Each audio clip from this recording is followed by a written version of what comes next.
अस्सलामुअलैकुम। आज हम क्लास 9 की मैथ का बाब पहला अददी निज़ाम नंबर सिस्टम मस्क 1.2 का जवाब तीसरा इस वीडियो में कंप्लीट करेंगे। जवाब है, दिखाइए कहाँ √5 को किस तरह से अददी खत पर जाहिर कर सकते हैं। √5 को एक खत पर जाहिर करके दिखाना है। ये याद रखिएगा कि हमें किस तरह से एक नंबर लाइन लेनी है, यानी खत लेनी है। हमारा जो स्केल होता है, स्केल के उल्टी तरफ से हम अपनी नंबर लाइन को बनाएंगे कुछ इस तरह से। 1 से लेकर ये जो पूरा होगा 0 से लेकर 1 तक, ये 1 सेंटीमीटर का फासला होगा कुछ इस तरह से। ये जो फासला है ये हमारा 1 सेंटीमीटर का होगा। यहाँ से फिर दूसरा फासला होगा 2 सेंटीमीटर का, और ये तीसरा फासला 3 सेंटीमीटर का कहलाएगा। ये हमारी 3 सेंटीमीटर की एक लाइन बन गई है यहाँ पर। अब हम इसको नाम दे देते हैं। ये 0 होगा आपका पहला पॉइंट, और ये आपका 1 2 3 हमने 3 सेंटीमीटर तक एक नंबर लाइन ड्रॉ कर लिया है यहाँ पर। अब आपको √5 बनाने के लिए अपने नंबर लाइन पर एक 90 डिग्री का एंगल बनाना पड़ेगा। 90 डिग्री के एंगल बनाने पर ही आपको √5 मिलेगा। तो हम यहाँ पर 2 पर बनाएंगे अपना 90 डिग्री का एंगल। 2 पर ही क्यों? अगर आप 2 का स्क्वायर देखें, 2 का स्क्वायर 4 होता है। अगर मैं 4 में +1 कर दूँ तो ये हमारा 5 हो जाएगा। अगर मैं 4 में +1 कर दूँ तो ये 5 हो जाएगा। बस इसे ही सोचकर आपने अपना 90 डिग्री का एंगल बनाना है उस नंबर पर जिस पे आपका स्क्वायर बन रहा हो। इसको आप लास्ट में और ज़्यादा अच्छे से समझ पाएंगे। अभी तो हम अपनी कंसेक्शन पे ध्यान देते हैं। यहाँ पर हमने 2 पर, हमारा 2 क्योंकि इसका स्क्वायर 4 हो रहा है, तो इसीलिए मुझे 2 पर एक 90 डिग्री का एंगल बनाना पड़ेगा। जितना सेंटीमीटर का फासला 1 से 2 के बीच लिया है, उतना ही फासला हमें यहाँ पर भी लेना है, 1 सेंटीमीटर का फासला। इस पॉइंट को और इस पॉइंट को हम जोड़ देंगे, जोड़ देते हैं हम कुछ इस तरह से।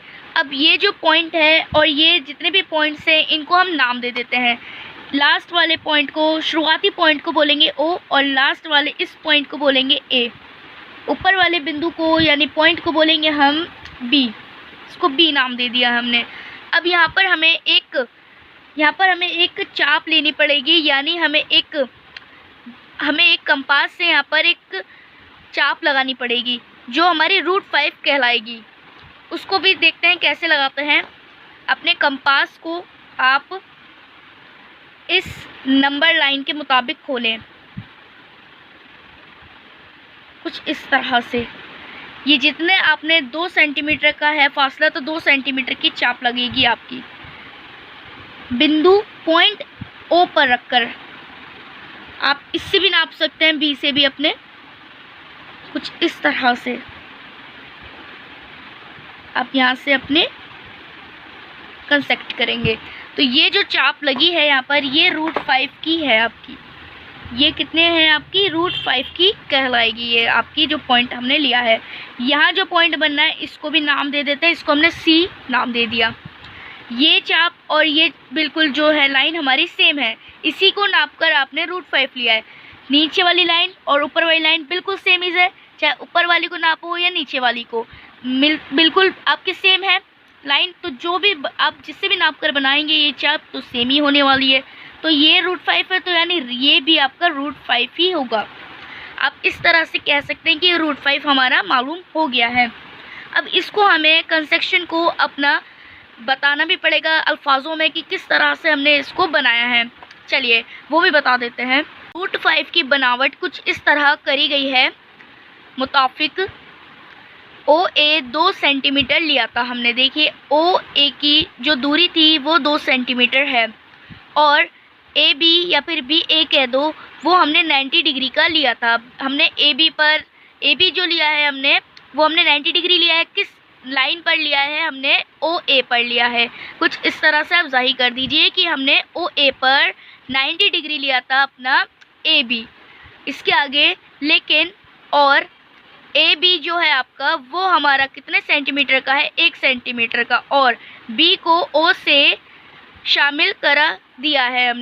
हमने क्या करा, बी को ओ से शामिल कर दिया है, जिसमें ओ आपका मरकज है। ओ क्या है आपका, मरकज, यानी मिड पॉइंट है आपका, एक सर्कल का क्या है, ये मरकज है। और ओ बी एक कत्र है।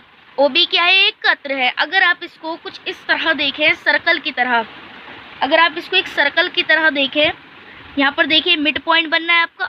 इसको अगर हम गोलाई में देखें, कुछ इस तरह से, ये गोलाई में अगर हम इसको देखें तो ये एक सर्कल की शेप में आ जाएगा। ये कुछ इस तरह, यहाँ से भी देख लीजिए आप, ये एक सर्कल बन रहा है। तो ये सर्कल का मिड पॉइंट हो जाएगा और ये रेडियस हो जाएगी, जो कि इससे जाकर टकराएगी सर्कल की लाइन से। तो आप कुछ इस तरह से इसको जाहिर कर सकते हैं, इसकी बनावट बता सकते हैं आप। आगे देखते हैं, ओ बी बराबर ओ सी है। बिल्कुल, हमने जब इसको बना ही रहे थे तभी हमने समझ लिया था कि जो ओ बी है वो बराबर है हमारा ओ सी के, क्योंकि हमने इसी को नाप कर ये कंसेक्शन की है। यहाँ पर ओ सी जो लिया है हमने, इसी को नाप कर लिया है। इसके बाद हम जाहिर कर सकते हैं आराम से कि ये √5 आपका बन रहा है। यहाँ पर किस तरह से बन रहा है, हमने इसको यहाँ पर इसकी बनावट भी बता दी, बट जो मेन चीज़ है वो रह गई है, उसको भी समझ लेते हैं। मेन चीज़ आती है आपकी साबित करना। ये जो आपने कंसेक्शन करके बनाया है और ये जो बनावट लिखी है आपने, ये किस तरह से आपका प्रूव हो रहा है, तो इसी को हम जाहिर करेंगे। यहाँ पर किस तरह से, देखिए, पाइथागोरस थ्योरम के बेस पर यहाँ पर आपको ट्रायंगल तो दिखाई दे रहा होगा। यहाँ पर एक ट्रायंगल बन रहा है, यहाँ 90 डिग्री बन रहा है। तो 90 डिग्री बनने के मुताबिक हम कह सकते हैं कि यहाँ पर हम पाइथागोरस थ्योरम यूज़ कर सकते हैं। बिल्कुल ईजी वे में यूज़ करेंगे। देखिए, आपको यहाँ पर हाइट, बेस और आपका परपेंडिकुलर, जिसको हम कहते हैं पी, यहाँ पर आपको तीनों चीज़ आराम से दिखाई दे रही होंगी। तो यही चीज़ से हम मिलाकर एक फॉर्मूला बनाते हैं, जिसे कहते हैं हम, यहाँ पर आपका ट्रायंगल कौन सा बन रहा है, ट्रायंगल बन रहा है आपका ओ बी ए आपका ट्रायंगल बनना है। तो यहाँ लिख दीजिए OBA। इसके अंदर हम काम करेंगे, तो इसलिए ट्रायंगल लिखना बेहद ज़रूरी है। अपना फॉर्मूला लिखेंगे, फॉर्मूला है आपका h² इक्वल्स टू, आपको हाइट निकालनी है। यहाँ पर अगर आप देखो तो आपको हाइट नहीं मालूम है, आपको हाइट निकालनी है। हालांकि √5 है, हमने जाहिर कर दी है पहले ही, मगर पाइथागोरस रूल से भी इसको जाहिर करना पड़ेगा। तो इसलिए √5 मान लीजिए कि आपको नहीं पता, हमें यहाँ पर हाइट निकालनी है। तो p² + b², कुछ इस तरह से हम लिखेंगे। h² नहीं है आपको दिया, p यानी आपने p कितना लिया था, 1 सेंटीमीटर लिया था आपने, यहाँ पर 1 सेंटीमीटर ली थी आपने। b की जो दूरी ली थी आपने 1 सेंटीमीटर ली थी। देखिए, एक बार और बता दूँ, इसको हम p कहते हैं, इसको हम अपना बेस कहते हैं b, और ये आपका हाइट कहलाती है। आप हाइट इसको भी कह सकते हैं, इसको भी आप हाइट कह सकते हैं, कोई दिक्कत की बात नहीं है। ये जो आपने कंसेक्शन करी है BC, इसको भी आप हाइट कह सकते हैं और इसको भी आप हाइट कह सकते हैं। चलिए, तो यहाँ पर हमने 1 सेंटीमीटर ली थी अपनी, जो P लिया था हमने 1 सेंटीमीटर लिया था। यहाँ पर B जो आपका बेस था वो 2 सेंटीमीटर का था, तो प्लस 2 सेंटीमीटर लिख दीजिए। यहाँ पर 2 का स्क्वायर है, सबके ऊपर स्क्वायर लिख दिया। h² इक्वल्स टू 1 का स्क्वायर 1 ही होता है, प्लस 2 का स्क्वायर 2 होता है। h² 1 में 2 प्लस करेंगे 3 हो जाएगा। h², जब स्क्वायर हटता है किसी भी नंबर से या वेरिएबल से, कोफिशिएंट से, तब क्या होता है, रूट लग जाता है दूसरे नंबर पर। क्या लग जाता है, रूट लग जाता है। 2 का स्क्वायर आपका 4 हो जाता है, 4 प्लस ये 5 हो जाएगा, 4 प्लस 5 हो जाएगा। 2 का स्क्वायर 4 हो जाएगा आपका, शुरुआत में ही समझा था इसको हमने। 4 प्लस 1 5 हो जाएगा, लिख सकते हैं यहाँ पर 5। तो यहाँ पर जब स्क्वायर हटेगा तो 5 रूट आ जाता है आपका, 5 रूट, कुछ इस तरह से। अब आप 5 रूट को जाहिर करना था, 5 रूट हमारा जाहिर हो चुका है। ये हमारा यहाँ पर आंसर सॉल्व हो जाता है।